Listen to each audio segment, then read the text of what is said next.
Well, today's RV project is the dreaded 59 seconds and then stops sharp microwave oven failure.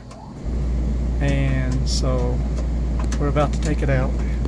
So what we've learned so far was we take this black cover off.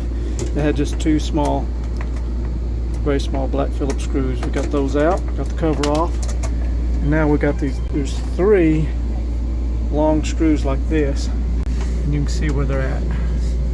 There's one in there, and there's another one up, there's one up here, and one on the other side. And once we get those three out, then you got these big old long bolts right down here, about a foot long. They got to come out, and it's going to be quite heavy, so we got a towel down here to catch it. So that's our next step, and then we'll get it apart and see if it's the motor or the switch, or both. How to get it fixed. Okay, we just dropped it out, and I'm going to show you here. So you got this lip, that's what it sits on.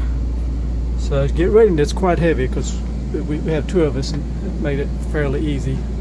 But as you get those big long screws loose, then it'll start pivoting down, and you can tilt it way far, like way down, and it'll still be hanging on this lip. And then just lift up slightly and then lower it down to the counter.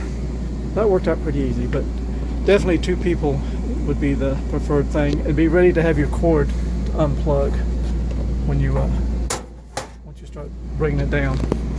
All right, so we're going to get this apart and see what we can find. See if we can find what's wrong with it. Okay, here's a good tip. All right, we got several screws to get loose. We have one right here on the top. You got these along the back. You got two here to take loose. A couple more. But then you take it off, it still seems like something's holding it.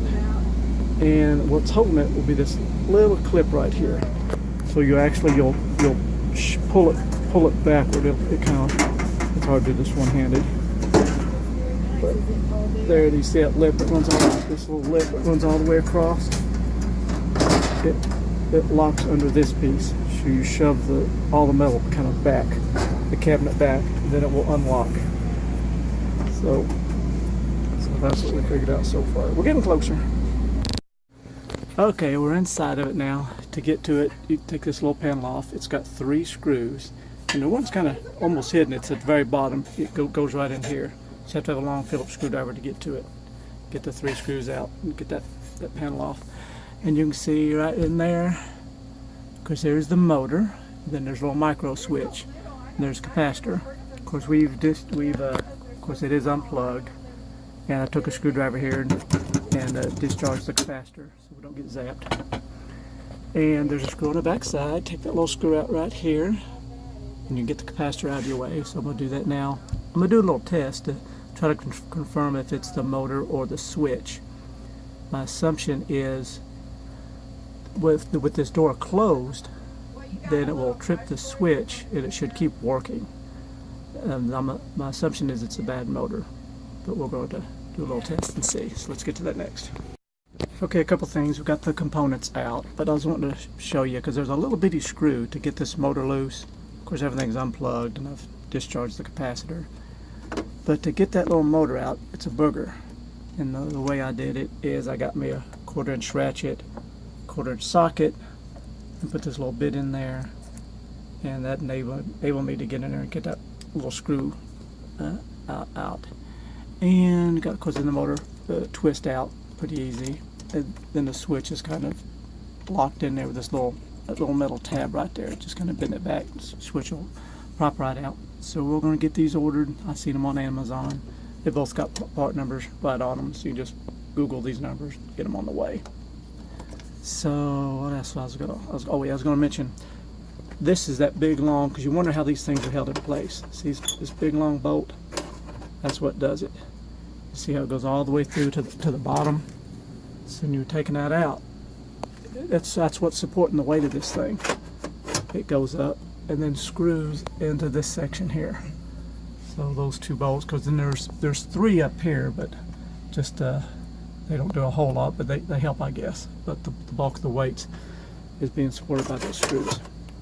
So we'll get that on order from Amazon. Have it here in about 2 days. We'll put it together and see if it works. Okay, we're doing a little more testing here just to show you. So I got my meter set up here on the switch, and I'm going to try to reach in here because everything is unplugged and discharged. So every time I push, click on the switch, it gives me continuity. So I know for sure the switch is good. So my next step is to confirm we have AC to the motor. Now here's something I did. I downloaded the repair manual. Find the table here. And this is really good. They got a really good troubleshooting guide. So you have to print it out, put the pages together. But it's got a good breakdown of the condition found. Then you got your options of what could be the problem. Of course, with this one, we got condition is cooking cycle runs 1 minute, then shuts down. Then it comes across and tells you the things it could be. Because first it shows it could be the damper switch, which it's not. We've already tested that. Next it could be the damper motor. So next I'm going to check for AC. See if I got AC, or could be the control board. Could be the relay on the control board.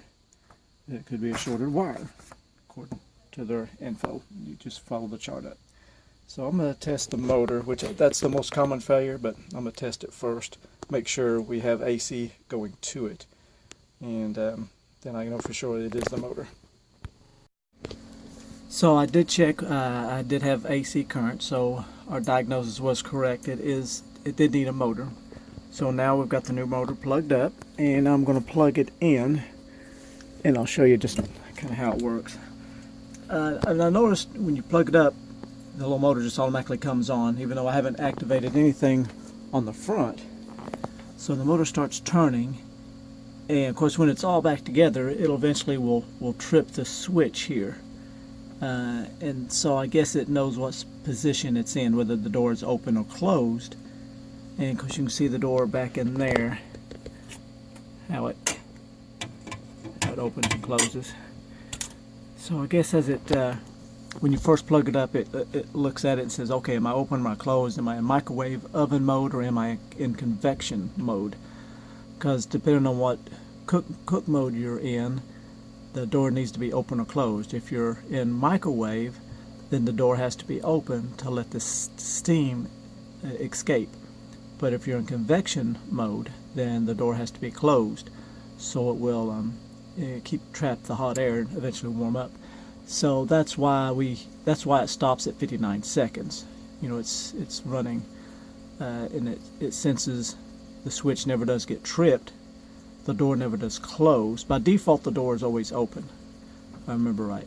So when you first turn on, go in convection mode, it's waiting for that door to be closed. And at 59 seconds, it says, okay, the door never got closed. We need to shut the thing down. So it's shut it down. So pretty smart microwave oven. You can see it's got a lot of components and stuff in here. And of course, remember, you know, I'm not an appliance repairman. I'm just a tinkerer, and I'm just trying to figure out how it all works. And you know, if you're not familiar with electricity, or because there are some dangerous things in here that can really hurt you, like your capacitors. You need to be able to discharge the capacitor. Know how to do that. And you got your transformer back here, and that thing can really put out a lot of juice, maybe up to 4,000 watts, I think, or 4,000 volts, I believe I read. So you want to be very careful if you attempt to do this repair. Just use some common sense, and you'll be fine. So I'm going to pop the motor. It's got one little screw in there. It's kind of a broker to get to. Put all that back together. Then I'll try it again and see how it works. Oh, and here's a tip on how we got the correct motor for this particular model. Is I just went on Amazon and put in this long number here, and it was like $28 I believe. Had it in a couple days, and that's all you gotta do. Pretty easy. If I can get this thing to focus, baby. There you go. Now you can see that number. At least that's for this particular model. Okay, we'll show you how this operates. We got the new motor installed. Use the same old switch. And we got it plugged up, and we're going to try it. So now he's got it set for what, 2 minutes or so, and got it hit start. And you see the little door closes like it's supposed to. Now it's in convection mode.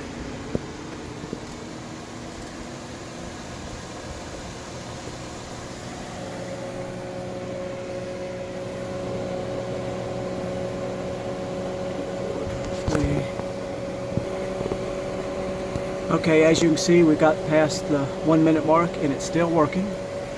And we'll shut it off. And when we shut it off, you'll see the door open.